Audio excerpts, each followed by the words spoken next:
det bara slog mig vilken dålig farsa jag hade varit. Då kom allting över mig, hur mycket jag hade varit borta och det ena och det andra. Och det blev verkligen ett tungt ögonblick för mig.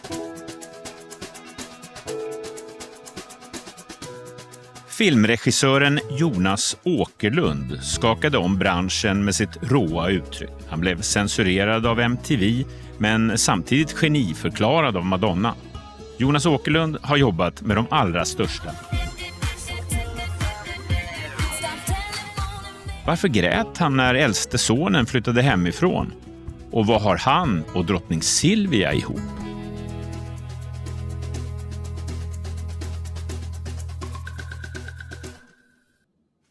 Välkommen till Min sanning, Jonas Åkerlund. Tack. Din fru blev ju tydligen chockad när hon fick höra att du skulle vara med här. Alltså? Ja. Varför blev hon det, tror du? Jag vet inte. Jag är chockad att hon vet vad min sanning är för någonting. Men du hade inga tveksamheter? Jo, det är klart jag hade. Jag är alltid tveksam när det gäller att prata för mycket om mig själv. Men sen hade jag någon tanke sådär att om man ska göra det så kan man göra det ordentligt, tänkte jag. Och jag har sett programmet några gånger och det är ju spännande och bra.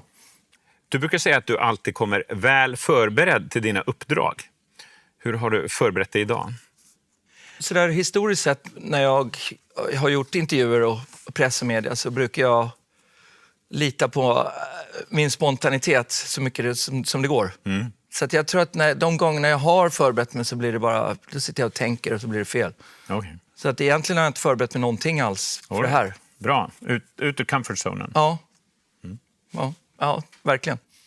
Du har ju en enorm produktion bakom dig. Hundratals musikvideos, tusentals reklamfilmer, långfilmer, kortfilmer, musikdokumentärer.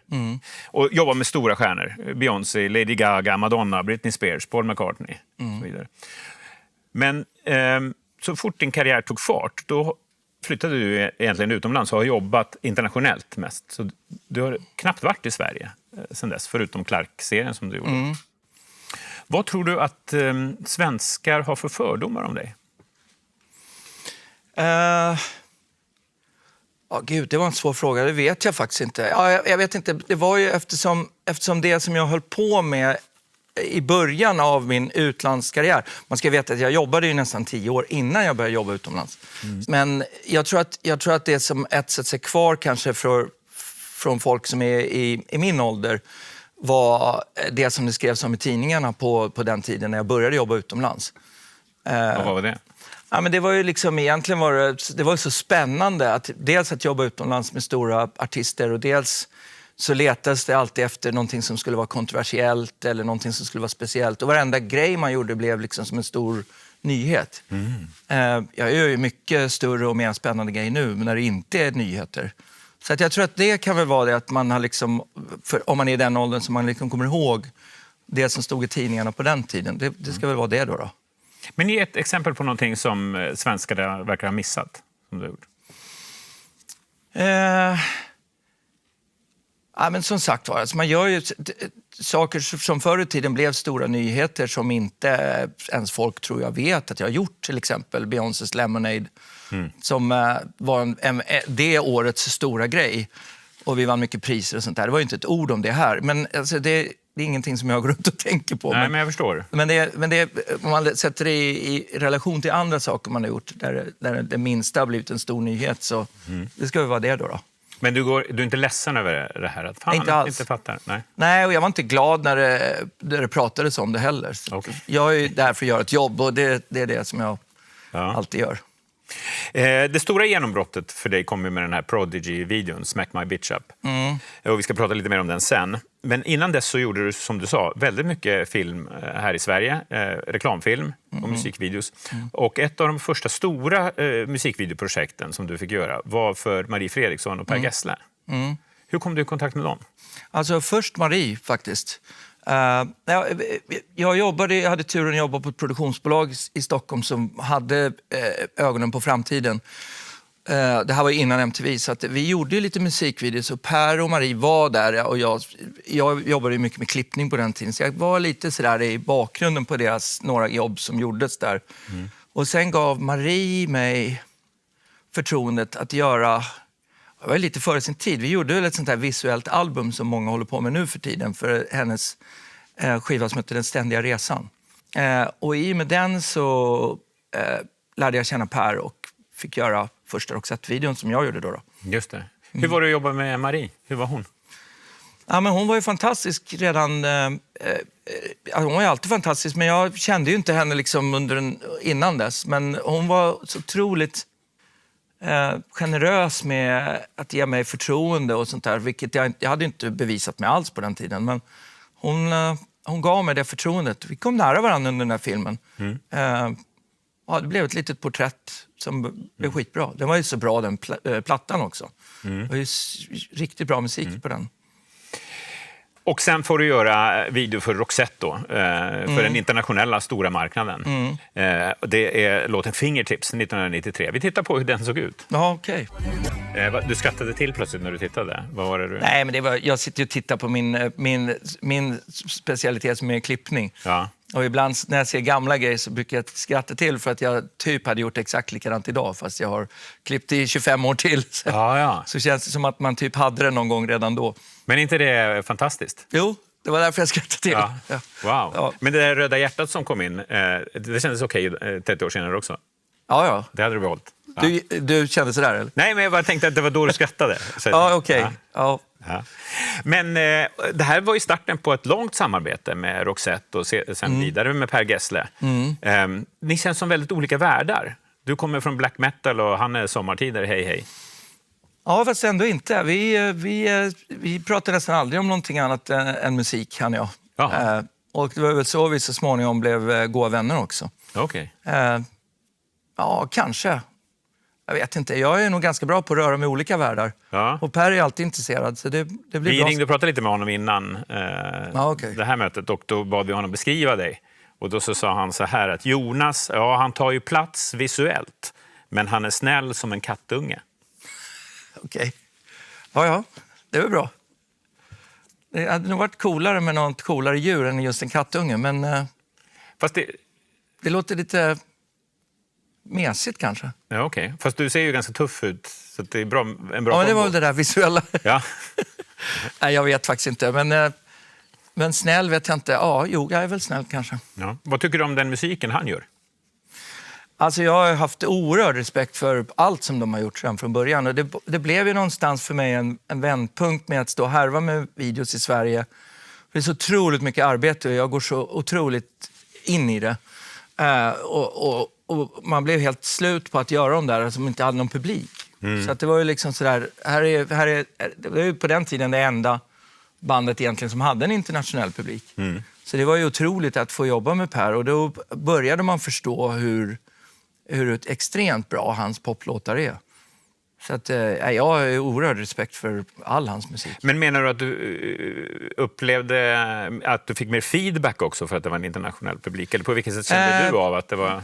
Nej, inte riktigt. Ja, det var väl att det började sprida sig och folk började titta på det utomlands och sånt där. Ja.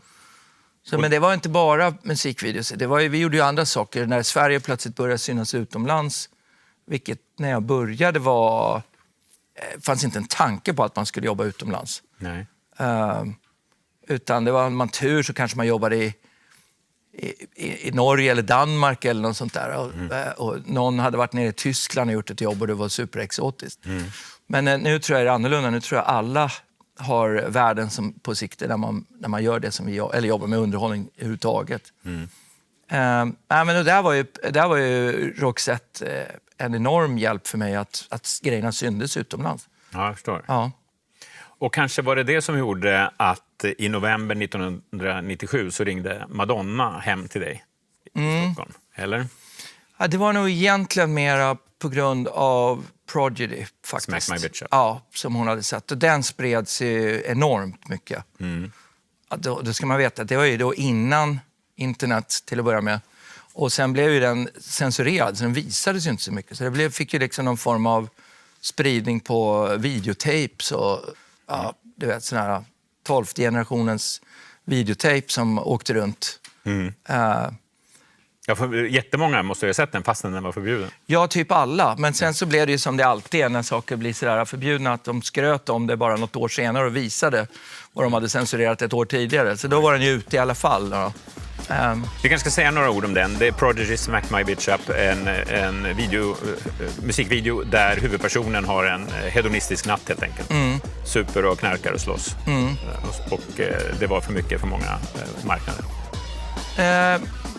Ja, jag tror att det var ju liksom nästan som en komedi. Det var ju nästan, allting var ju så over the top och det skulle liksom vara som nästan som en enormt så här överdriven partykväll egentligen.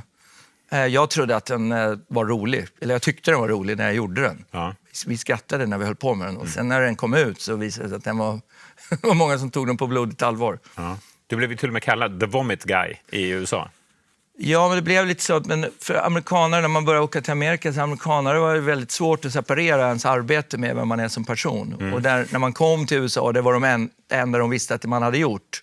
Så stod de och väntade på att man skulle liksom... Vara den killen? Bli den killen då. Ja. Men det går ju inte när man är kattunge. Då blir man inte, då blir man inte den killen. Nej. Nej. I november 1997 så ringer Madonna hem till dig i Sverige. Vad är det hon säger då? Men hon hade en ny platta och ville göra något visuellt till några låtar som hon skickade till mig. Och vi träffades ganska fort. Men om vi backar till samtalet. Det kan inte höra till vanligheten att de ringer, ringer direkt hem till dig? Eller? Nej, och det var ju på kontoret då. Man hade ju inte mobiltelefoner och sånt. Nej. Fan vad gammal jag låter när jag pratar om det här. Men det var ju en annan tid helt klart. Nej, men hon ringde och det blev den här receptionisten kopplade upp ett samtal och jag var helt säker på att det var någon som skämtade. Och alltså allting var ju så surrealistiskt. Det var ju helt omöjligt att förstå att det var hon som ringde. Och sen så småningom så kom det någon gubbe flygande med en kassett med en sån här handboj på en väska som man fick lyssna på. På riktigt? Ja. Det var ju så det funkade på den tiden. Aha. Satt och lyssnade på och sen... Som var alltså låten som hon ville att du skulle göra video till? Ja, hon skickade ett par stycken tror jag, men det var låten Ray of Light då, som var stora låten på den här plattan då. Varför har man en handboj runt? Nej, men det var ju så jävla dramatiskt att inte musik skulle spridas. Okej. Och då stod han med gubben bredvid medan du lyssnade och så tog han tillbaka den? Ja. Okej. Det var så det gick till. Sen höll jag på att pitcha idéer med henne. Nej, jag åkte och träffade henne ganska fort. Hon flög mig till New York och så träffades vi. Och sen ska man ju då komma på idéer då. Och jag var ganska bestämd på den tiden att jag gjorde bara saker om jag hade en bra idé. Så att vi kom till något läge där vi inte liksom kom överens om någon idé. Så att det försvann en stund det där jobbet. Okej. Och sen så fick jag den här idén. Jag tyckte egentligen att den var alldeles för enkel. Den här quicker than the ray of light som hon sjunger i texten. En dag i livet är liksom i uppspeedat tempo. Just det. Jag tyckte nog att den var en ganska alldeles för enkel idé. Var det din idé? Ja. Men det är det oftast. Ja. Men sen så pitchade jag den till sist och då var hon så här, där satt den, nu kör vi. Okej. Ja. Men berätta om det första mötet. Det ryktas som att du, när du kommer till henne, är det i New York eller? Ja, i New York. Att du somnar i hennes hall?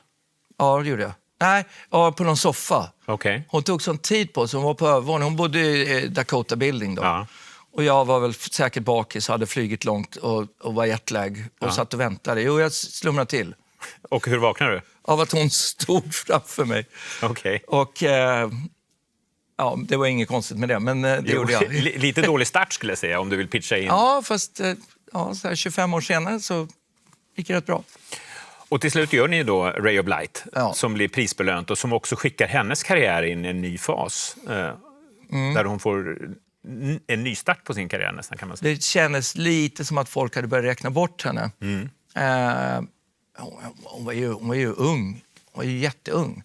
Men det var faktiskt folk som sa till mig, till och med hemma i Sverige som sa till mig, håller hon på, är hon inte för gammal? Och du vet, såna där alltså, som man aldrig hade sagt om det hade varit en kille då. Nej. Och det hör jag ju jättemycket nu fortfarande. Hon är ju fortfarande relativt ung. Ja.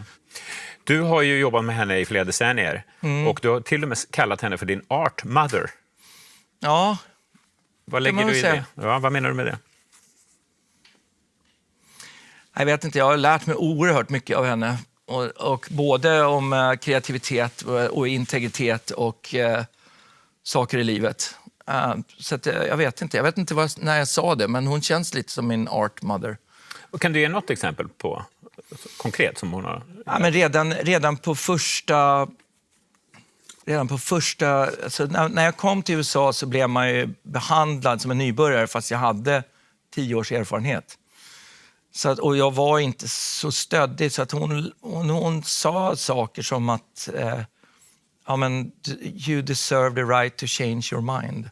Okay. Eller liksom fråga alltid varför. Alltså enkla saker som man kanske inte gjorde så mycket i Sverige men som blev viktiga där. Ja. Och sen så överlag att liksom ställa höga krav på alla man jobbar med fast alltid högst krav på sig själv. Mm. Så att hon var ju liksom alltid först på plats och sist ut och pressar alla att bli bättre på det man är.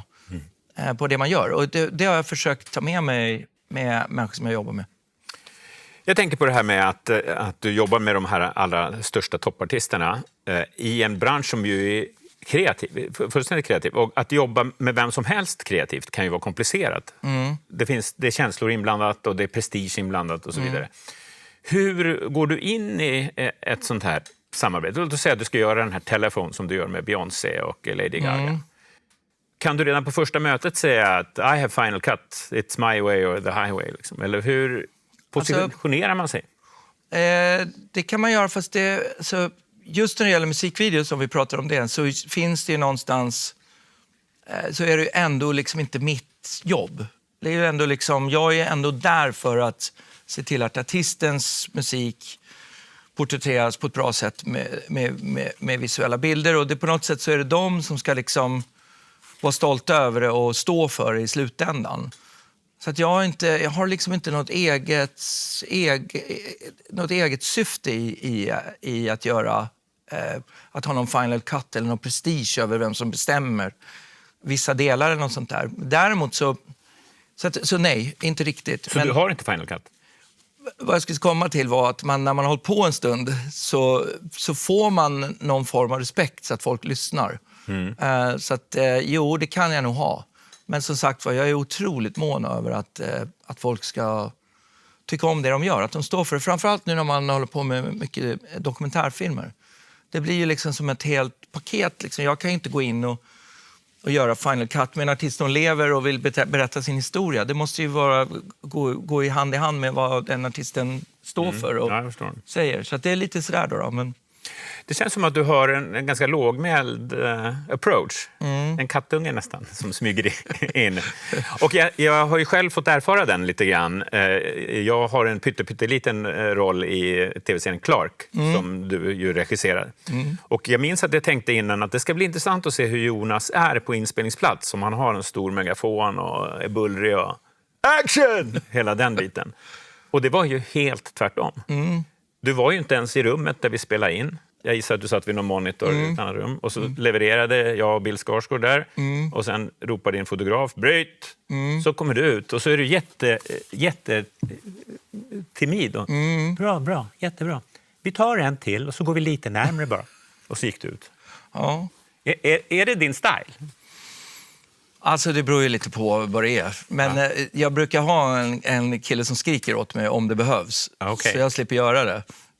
Men för ibland så har man ju mycket folk och det är stort och saker går fel. Och då måste ju någon vara där. Ja. Nej, men min taktik har nog alltid varit, framförallt måste jag nog säga faktiskt när jag jobbar med skådespelare. Och nu hade inte du och jag chansen att förbereda oss så mycket. Men jag lägger ner otroligt mycket tid på förberedelserna när jag skriver och får skådisar och vara i karaktär och sånt där. Så jag lägger ner otroligt mycket tid på att inte så mycket sådär sitta och göra såna table reads när man läser script och sånt.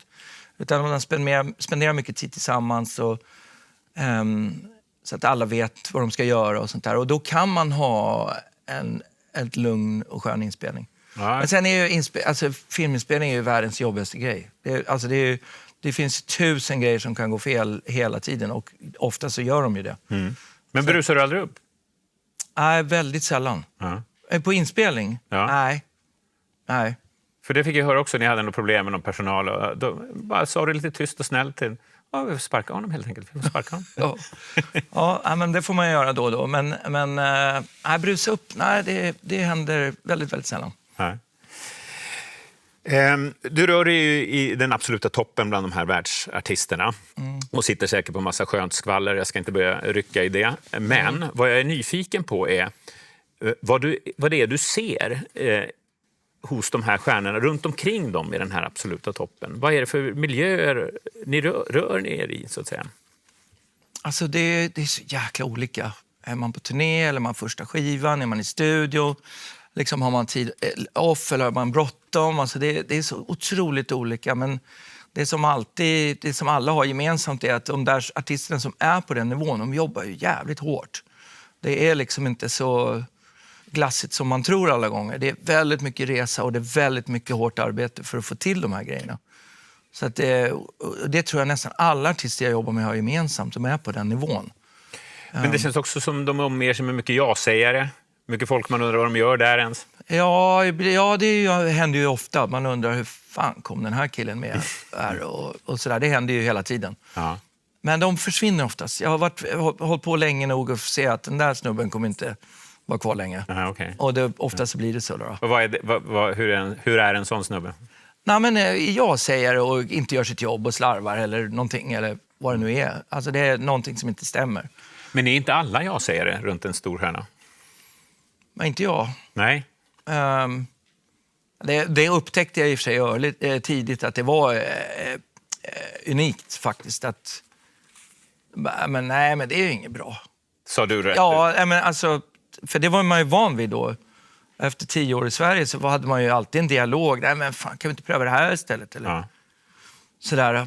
Och då försökte jag vara så direkt som jag kunde. Minns du något exempel? Ja, men jag hade nog några tidiga möten faktiskt med Madonna som var lite sådär, nej vad fan, så kan vi inte göra. Eller testa det här. Och rummet blir lite så här. Ja, men hon vill inte, hon vill verkligen inte ha jag-sägare runt sig. Ja, okay. Det finns massa andra som vill det.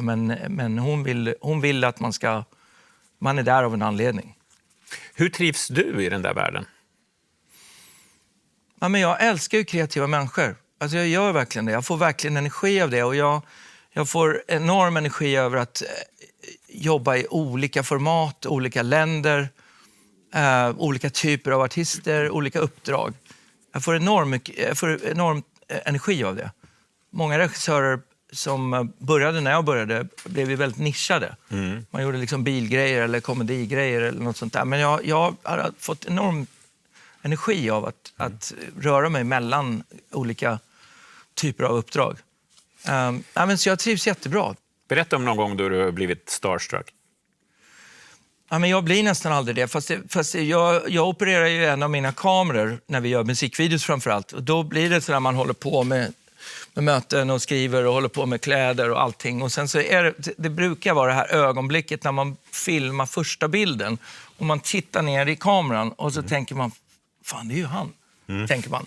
Då får man lite sån där med oss. Vem tänkte du på? Med oss i Osbourne eller Paul McCartney eller något sånt där. Så då får man ju liksom, då är man påmind om varför man har gjort allt det man har gjort. Ja, det är skönt att höra att du ändå är lite mänsklig där. Jo, men jag har ju sån enorm respekt. Men det går inte, jag kan ju bli, när vi är klara kan jag ju vara starstruck eller sådär. Men när man jobbar så det kan man inte vara då. Nej. Det går inte. Du är uppvuxen i Bromma med din mamma, pappa, 2 syskon. Ge oss en bild av Bromma där på 70-talet. Ja, det var ju någon slags... men det var ju sådär liksom det var ju en väldigt trygg miljö, måste jag säga. Och det var ju liksom en mamma och en Skog- och Holmslimpa och boy i varenda hus. Så man kunde liksom gå mellan de där och en replokal i varenda källare där man kunde spela. Eller om man valde så fanns det en ishockeyhall någon annanstans. Så det var ju väldigt sådär... Jag vet inte, det kanske är så fortfarande i Bromma, men för mig var den tiden väldigt mycket så. Och en liten skola men väldigt mycket kompis. Alltså det var ju ett stort kompisumgänge. Var det lite överklass redan då, eller? Ja, men det var det nog. Eller övre medelklass kanske, jag vet inte. Men, jo, men det var det nog. Det måste jag nog säga att det var. Var det en glad tid? Ja, det tycker jag. Ja. Jag har förstått att du är lite av en mammas pojke. Din fru beskriver dig som det i alla fall. Hon säger så här: Jonas mamma skalar till och med hans ägg. Och hon är den enda som får tvätta hans tvätt. Ja, jo, hon är bra på att tvätta och bra på att skala ägg. Nej, men mamma hon är skitbra. Om jag hade fått bestämma i mitt liv så hade hon varit med mig typ hela tiden. Men det går inte. Det går inte. Nej, men hon Vad menar du då? Att hon skulle bo med dig och familjen? Nej, men framförallt om man reser. Aha. Så skulle det vara ganska skönt om någon som fixar med maten och fixar allting. Så. Ja, okay. Nej, men det går inte. Det låter ju helt sjukt att säga så. Men hon är skitbra. När tvättade hon senast din tvätt? Ja, det gör hon på somrarna när vi är i Torekov. Jaha. Ja. Och vad är det som gör att hon är så bra på att tvätta och inte... Ja, men hon bleker liksom inte t-shirtarna. Och så liksom hon torkar dem på rätt sätt och hänger dem och sånt där. Okej. Jag är bra på det också. Jag har lärt mig av henne. Ja. Men vad tror du med Bea menar? Nej, men jag tror att hon egentligen menar att hon har sett att vi har en nära relation och att vi tycker om varandra. Båda dina föräldrar lever ju fortfarande. Vad har du för typ av kontakt med dem? Skitbra. Verkligen jättebra. Ja. Jag vet inte vad jag skulle göra utan dem faktiskt. De är helt fantastiska. När ringde du senast pappa? Igår. Och vad handlade det om? Vi skulle tömma något för råd och jag behövde råd. Alltså man får råd av honom hela tiden. Jaha. Han är 80 plus nu ändå? Ja, han är 80 plus men lever som en 30-åring. Okej. Vad var det du inte kunde lösa med att tömma ett förråd? Nej, men det var någon grej som skulle skickas dit och något annat som så skulle jag fråga om han ville ha det där. Och så här. Wow, det är som att du är 19. Ja. Nej, men det är inte bara jag, det är alla mina syskon. Jag vet inte vad vi skulle göra utan pappa faktiskt. Nej.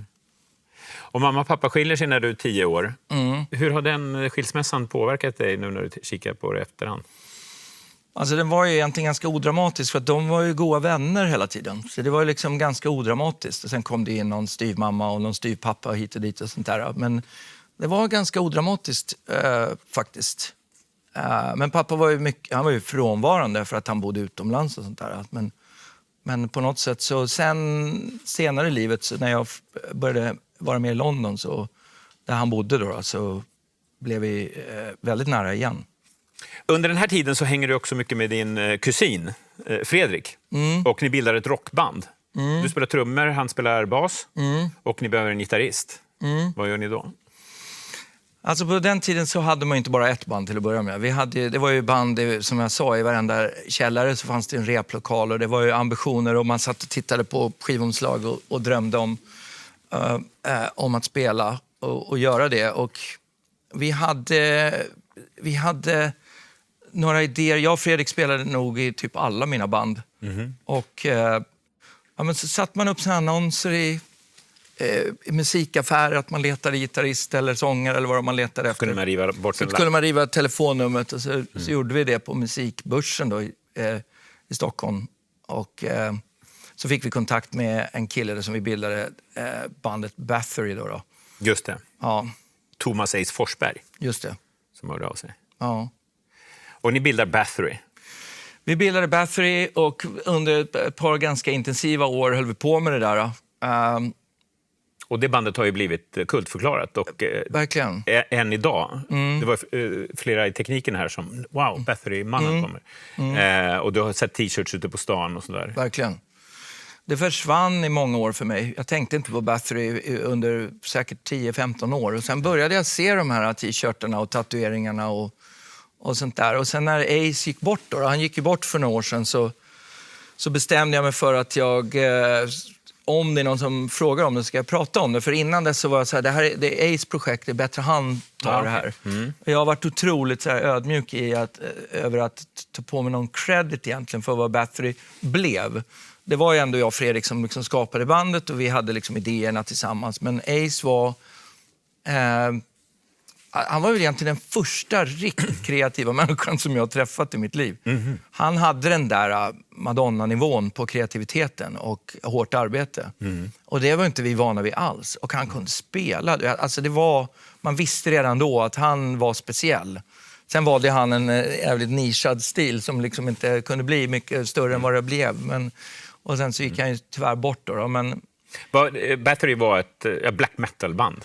ja, det fanns inte riktigt något som hette black metal då, utan vi var ju liksom det första bandet eller ett av de första banden som gjorde det, framförallt i Skandinavien då. Ja. Sen kom ju norrmännen, tog tronen några år senare, men det var ju lite där det började då. Men sen så var det, alltså jag började ju då vara utomlands och sen så småningom upptäckte jag ju filmklippning. Och då var liksom inte spela musik intressant alls för mig längre. Ja, okej.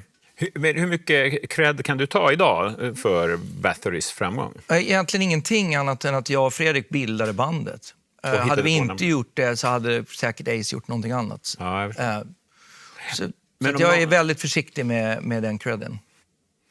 Vi ska ta en fikapaus nu, tänkte jag. Ja, det får du göra. Jag dricker inte kaffe. Inte alls? Jag har aldrig druckit kaffe i hela mitt liv. Däremot tar jag med mig en egen tepåse. Kattungen kanske vill ha en skål mjölk? Nej, te. Det ordnar vi. Ja. Och så har du valt en låt. Ja. Vilken då? Paul McCartney. Vi lyssnar på den. Ja, det gör vi. Dricker lite mjölk. Härligt.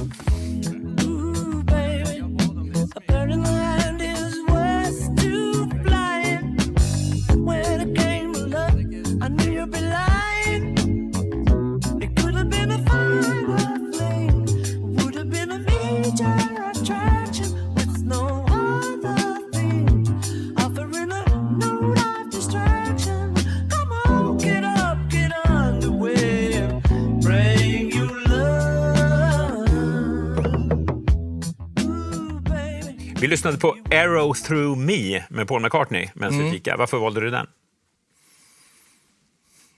Ja, men vi brukar ha såna här familjelåtar som är sådär, när jag sätter på dem så måste man dansa. Och den har varit det de sista åren. De sista 2-3 åren så är det just den låten. Okej. Och hur det blev, den vet jag faktiskt inte. Men det är en ganska udda låt. I Pauls fantastiska katalog så ligger ju den liksom inte längst upp på listan. Den kändes inte så lätt dansad heller. Jo då, men det blir konstig dans, men det funkar. Ja. Och är tonåringarna med också? Ja, det måste man. Man måste dansa. Underbart. Ja. Jonas Åkerlund, nu har vi kommit fram till avsnittet våld, sex och knark. Okej. Vad tror du det kommer för frågor nu? Ja, jag vet inte. Varför, kanske? Ja. Att det är ett tema i mycket av det du gör. Ja, fast det är det ju inte. Nej, du brukar ju inte hålla med om det. Nej, för det beror på... att det är tema, ja, men mycket nej. Nej, okej. För att det är ju... Men att om man ser på helheten så är det ganska lite. Men mycket impact kanske. Den här Clark-serien innehåller ju ganska mycket våld och knark och sex. Ja. Och öppningsscenen på filmen Polar som gick upp på Netflix här för de bara första minuterna innehåller hur mycket kokain och skjutvapen och nakna bröst. Ja. Så det känns ju ändå som att det är ett tema. När temat ska vara det så är det det. Ja, jag förstår. men jag vet inte. Jag har väl någon sån där... Jag tror att det ligger kvar lite från mina sån här reklamfilmsår. Ja. Att man ska liksom utnyttja filmformatet till fullo. Så att när man gör en reklamfilm har man väldigt kort tid på sig att liksom slå igenom bruset av annat. Så ska man ta i så mycket man kan och vara så grafisk och tydlig som det går. Och det där har jag tagit med mig i allt som jag gör. Så att när det ska vara det så gör jag det ordentligt. Ska det vara våldsamt så är det jävligt våldsamt. Och ska det vara roligt så blir det förhoppningsvis jävligt roligt. Eller om man känner någonting så ska man känna det ordentligt. Vi pratade med din kompis och kollega filmmakaren Stefan Jarl. Ja. Och han sa att ibland måste han blunda när du förhandsvisar dina filmer för honom. För att han tycker det är så våldsamt eller läskigt eller äckligt. Ja, nej, men det kanske är så då. Och då så blir det som blir avtrycket eller det man känner. Och det är som sagt var, det har väl kanske varit någonting som går igen. Men sen att det ska vara någon speciell anledning till att man skriver eller dras till den typen av historier. Jag håller inte riktigt med om det, men det är klart man kan lista upp såna grejer. Jag tänker bara, vad kommer den här liksom, driften att du söker dig till de här miljöerna? Ja, men, det finns kanske flera olika svar på det. Men jag är ju... Dels är jag fascinerad över hur starkt filmmedium kan vara. Att man verkligen kan beröra folk. Och det där blev jag nästan beroende av i början av min karriär. För när jag började liksom göra saker där man kunde sitta i ett rum med folk och uppleva det tillsammans. Det blev en enorm grej för mig. Att, wow, här känns det och här kan man trycka på den grejen. Här skrattar folk. Alltså det blev en enorm grej för mig som jag fortfarande älskar. Liksom idén att folk blir verkligen starkt berörda av det jag gör. Men vad är det med just de där miljöerna då? Nej, men den andra grejen jag skulle säga var just det att jag har väl kanske dragits till... Ja, inte just Polar. Det är ju mer som en fantasivärld som bygger på en graphic novel. Men med Clark så har jag ändå... Nu var ju det en komedi, men jag har ändå dragits till de här verkliga ödena och verkliga historier och karaktärer som bygger på verkliga karaktärer och som gjorde massa tokiga grejer och over the top grejer. Jag har dragits till den typen av grejer. Det gjorde jag redan på min första långfilm som hette Spann. Ja, som vi bygger på en riktig narkomans manus. Ja, på den tiden så haglade det filmmanus och offers över musikvideoregissörer och jag valde liksom att göra det var den enda av de här stora actionfilmerna och fantasi och sci-fi-filmerna som jag läste som jag kunde inte, det är svårt att säga, identifiera mig med för det var ju en värld som inte jag hade en aning om. Ja, men om du stannar där, för det är det jag tycker är så konstigt. Det är ett stort glapp mellan det här överklassen Bromma cyklar runt och det och Borg till att du kan ändå så mycket om den här smutsen och våldet. Ja, men det är research. Och man får liksom gå in i det. Och när det gäller Spann så var det ju en kille som i alla fall hävdade att det där var hans historia. Och jag blev ju helt fascinerad över honom. Och fördjupade mig inte bara i hans historia utan hela den världen och den drogen som det handlade om och sånt där. Det blev ju liksom vad hela det projektet gick ut på. Och sen kunde jag inte låta bli att addera lite comedy också. För att ibland blir det så jäkla tungt. Som med Clark till exempel, där bestämde vi oss ganska tidigt för att vi ska nog ha en god portion med humor här. För annars kommer det här bli asjobbigt att titta på. Den här hemska människan som gör alla de här hemska sakerna. Så då adderade vi humor då för att det skulle vara lite lättsamt att titta på. Ja. Men jag vet inte, jag faller för dem där och jag läser väldigt mycket, nästan alla böcker jag läser är självbiografier och jag älskar att titta på dokumentärfilmer. Och, Men just i den här miljöerna med porrfilmsstjärnor som blir våldtagna, alltså det är ändå att du söker dig dit på något sätt. Ja, alltså både ja och nej. Man söker det som man tycker passar och det som för det uppdraget och hittar ett frö till någonting som kan bli någonting. Och då kan det vara så. Har du själv varit i drogmiljöer? Och så? Knackade du när du var yngre? Nej, jag är nog Sveriges sämsta knarkare faktiskt. Okay. Jag är bra på att festa och dricka när jag ska göra det. Men nej, det har jag egentligen inte. Ja, man har ju varit i sådana miljöer och så har man ju sett och kompisar. Alltså, det är så. Men jag har själv varit väldigt dålig med droger. För du har ju genom åren varit väldigt tydlig. Jag har varit dålig med droger. Det är bra. Det är trailern. Ja, jag menar ju förstås att jag har varit väldigt bra med droger. Ja, jag förstår. Ja. Samtidigt så har du ju genom åren varit tydlig drogmotståndare. Du har avskedat folk i teamet som håller på med droger. Du har engagerat dig, du gjorde en film för Socialdepartementet. En informationsfilm mot alkohol till exempel. Hur går det här ihop? Ja, nej, jag vet inte. Man skulle väl kunna se kanske Smack My Bitch Up som en antidrogfilm också egentligen. Det går inte så bra för dem. Och samma med Clark. Det liksom går inte så bra för honom. Nej. Nej, men sen så, jag vet inte. Jag har inte varit så jätteengagerad. Men däremot så har jag, när man jobbar, vad folk gör utanför jobbet eller... Jag vet inte, jag lägger väl inga moraliska värderingar i det. Men när jag jobbar så är det megafokus. Och då går det inte att hålla på med sånt. Så där har vi en sån här nolltoleransregel faktiskt när vi jobbar. Vi ska titta på en bild på dig och drottning Silvia. Oj, Den är från 1999. wow. Vad tror ni gör där? Minns du det? Nej, det där har jag ingen aning om vad det är. Men kul att se. Ja, ni delar ut pris till högstadieelever som varit med i en tävling där de har gjort antidrogfilmer. Wow, Och första pris var att du skulle klippa filmen. okej. Alltså nu sviker mitt minne mig. Jag kommer fan inte ihåg det där. Nej, okej. Men vad är kul bild. Jag tänker att det borde jag ser på håret att det var en period. Vad är det för period? Nej, men det måste ha varit typ 97, 98 kanske. Ja, 99. Har jag? Ja. Oj. Vad är det som har hänt? Ordentligt så det har blivit som en liten... Aha.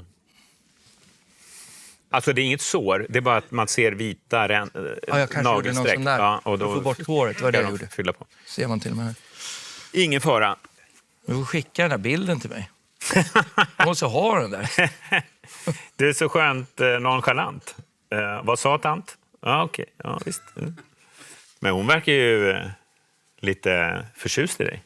Eller hur? Ja, den blicken. Ja, det är lite blickar där. Mm. Nu ska vi prata om svensk film lite grann, tänkte jag. Ja. Svensk film är i kris. Biobesökarna sviker. De tittar hellre på streamade tv-serier. Ja. Och de få som går på bio väljer sällan svensk film. Okej. Hur ser du på svensk film? Jag vet inte, men det är väl, publiken bestämmer väl. Det är väl dålig film då. Det är väl därför de inte tittar på den. Antar jag, tänker jag. När du sommarpratade för 20 år sedan, då sa du att svensk film är skit. Ja, det kan jag nog säga fortfarande faktiskt. Okej. Vad är det som är dåligt? Jag har varit öppet kritisk mot svensk film ända sedan början. Och då menar jag självklart inte de här 3-4 artfilms som görs varje år som är jättebra. Och de vet vi vilka de är. Vilka kan det vara, tänker du? Jo, men det kan ju vara någon som kommer, den här Border som gjordes för något år sedan, eller Rubens filmer eller någon sån där. Ruben Östlunds? Ja, att liksom de här artfilmerna som kommer från Sverige som kan vara skitbra då och då. Okej. Eller Modesson eller någon sån där som sticker ut. Men när det gäller liksom svensk filmindustri, när Sverige ska liksom göra filmer och göra business av det och göra bra underhållning, så tycker jag att det alltid har varit kast. På vilket sätt? Jag tycker inte det är något bra. Och det är, som du säger, det är ju en kris. Nu vet jag inte om det är just biobesök, det är ju hela världen, så det är inte bara i Sverige. Men, nej, men jag tycker, och sen tycker jag att det känns som att jag har halkat efter också. För jag tycker att Sverige har varit så oerhört bra på så mycket annat inom det kreativa. Musik framför allt, som ligger ute i spetsen ute i världen och som sätter liksom en nivå på hur det ska vara. Och mycket bra filmmakers också, men som lämnar Sverige för att det inte går att jobba här i princip. Alltså, du tycker att det är det som är felet? Alltså de som styr svensk film, inte själva regissörerna? Eller? Ja, det är nog ett av problemen kanske. Nej, och sen så tycker jag bara kvaliteten generellt genom åren är skandal faktiskt. Hur kommer det sig att du inte kommer tillbaka till Sverige och gör en film och ställer skåpet? Nej, men det gjorde jag ju med Clark. Ja, det är sant. Ställer skåpet vet jag inte om jag gjorde, men jag var lite nervös när jag skulle göra Clark faktiskt. Dels för att skriva på svenska och regissera på svenska. Alltså det var första gången på länge. Och sen så, jag har varit så oerhört kritisk mot skådespelare i Sverige som jag tycker är kassa. Aha. Men där hade jag helt fel. De har ju bara haft kastmaterial. Okej. Så att där hade jag helt fel. Ja. Det var ju en av de roligaste grejerna i Clark var ju med castingen. Okej. Att ta oväntade och sätta dem i olika roller. Det var mycket bra karaktärer att jobba med. Så att det var otroligt kul att så många sa ja också. Ja. Du bland annat. Ja, det var ju 30-tal små cameos. Ja, det var cameos, men även de här rollerna som var lite större. Att det var en av de grejerna som förvånade mig enormt. Men Clark var ju en tv-serie på en streamingtjänst. Du har inte gjort en långfilm i Sverige. Nej, det har jag inte. Skulle du vilja det? Eller? Det finns egentligen ingenting som säger att jag inte skulle vilja det. Men sen så känns det som att i övriga världen har ju gränserna suddats ut. Vilket det inte har i Sverige. Mellan vad? Nej, men liksom, om man gör en engelsk film så hoppas man ju att den ska synas i världen. Eller tyskarna gör ju inspelning där och distribution. Man vet inte riktigt om det är en tysk eller en engelsk eller en amerikansk film. Polar till exempel som jag jobbar med, det är ju egentligen en tysk film. Det är en tysk finansiär med amerikanska Netflix. Med en dansk skådespelare och en svensk regissör och med världen som vår publik. Ja. Så att och där har ju gränserna suddats ut lite grann. Inte bara på grund av streamingtjänster utan för att businessen är sånt i tänket. Och det känns inte riktigt som det är så i Sverige, utan här gör man fortfarande filmer för en svensk publik, känns det lite som. Din fru Bea, hon är framstående stylist och kostymdesigner. Och ni träffas på jobbet 2002.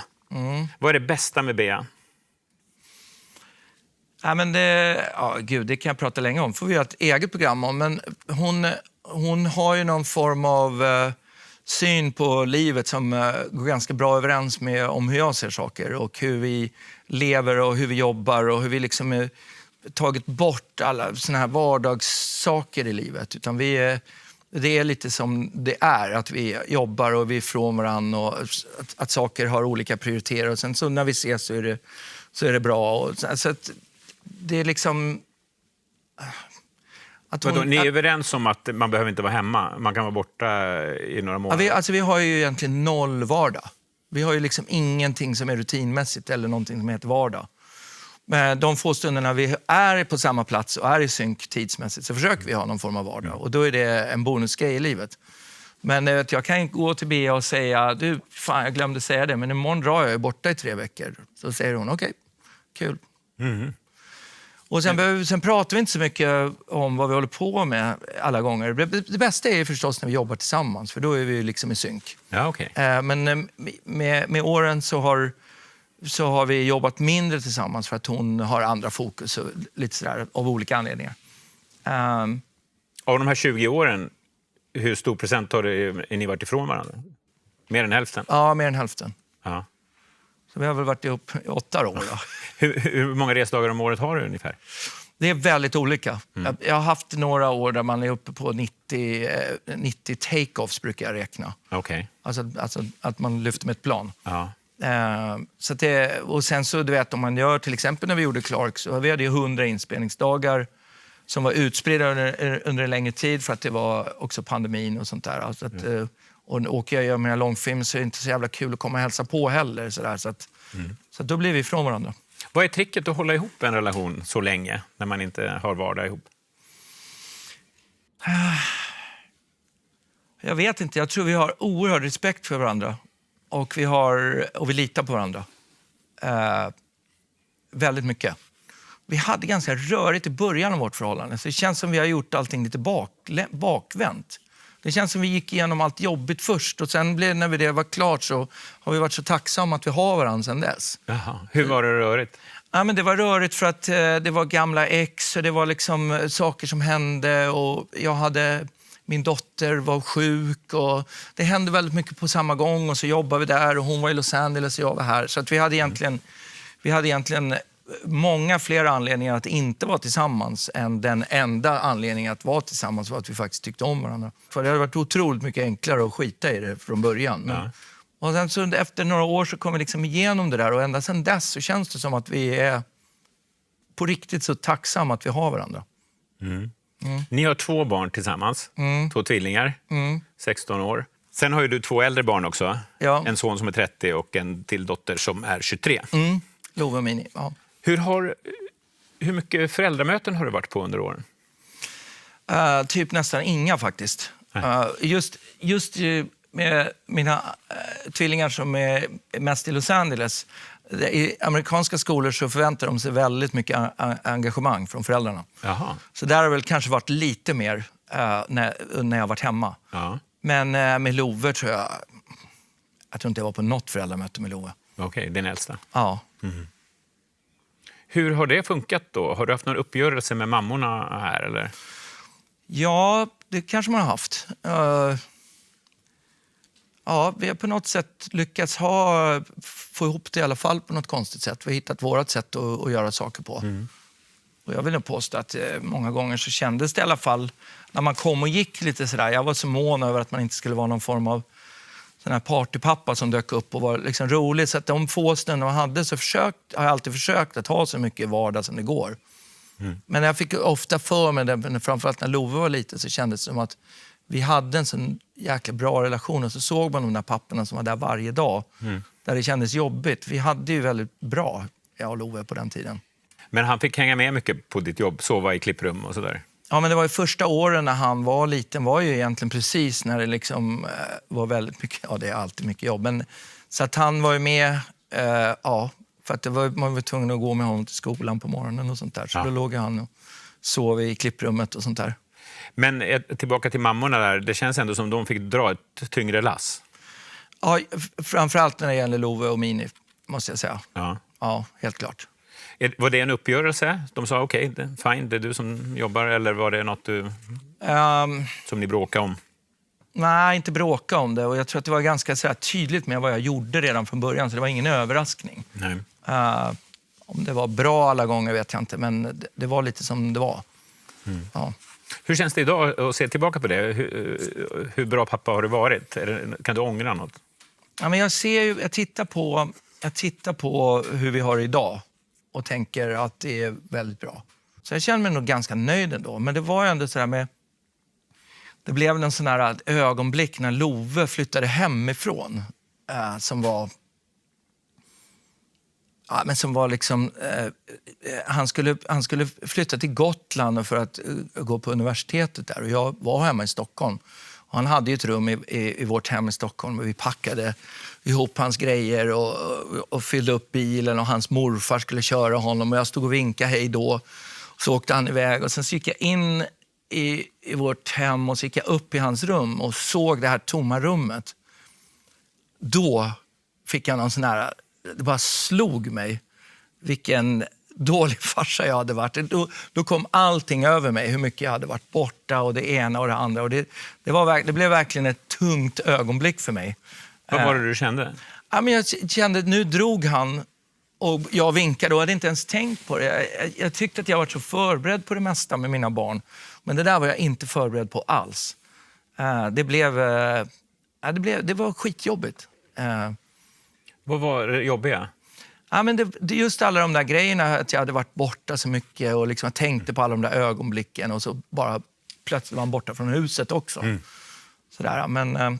Var det skuldkänslor? Ja, lite skuldkänslor och lite sådär, lite ånger, lite sådär, fan vad dum jag var. Sådär. Sen gick det över. Och nu har vi en jättebra relation i alla fall. Sådär, ja. Men du har ju dina 2 tonårstjejer kvar. I USA eller London? De är lite fram och tillbaka, men just nu är de i den här åldern när man måste liksom välja en skola, man kan inte hålla på för mycket. Okay. Så de går då på high school i Los Angeles just nu. Ja, de är 16 år. Ja. Vad är du för slags pappa? Är du orolig, är du sträng eller vad är du?